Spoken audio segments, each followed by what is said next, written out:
Right now, what note is on the bottom of my chord? A C. If I take my C and I put it up to my treble C, do I still have a red chord?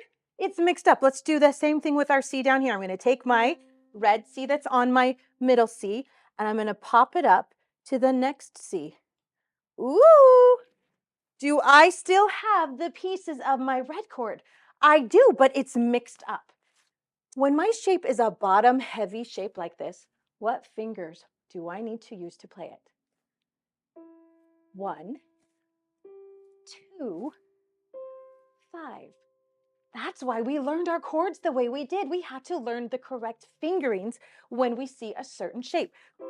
Is it still a red chord? Mi, so, do. It still has all the pieces. Okay, let's do that again. What note is on the bottom now?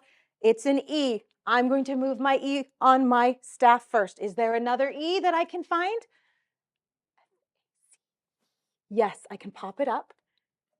Let's do the same thing with our E. I'm on this E. Let's jump up to the next E. Do I still have the pieces of my red chord? Yes, it's just mixed up. Now look at my shape. When it's top heavy like that, what fingers do I normally use to play that? 1, 3, 5. Go ahead and use those fingers. Did you put them on the pieces of your red chord? Go ahead and play it as a block.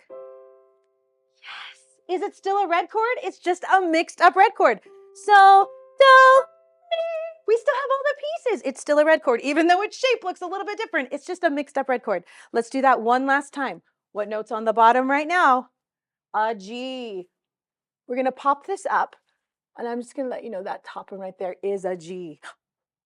Is the chord in root position? It is. Should we do that with our red G down here? Let's pop it up.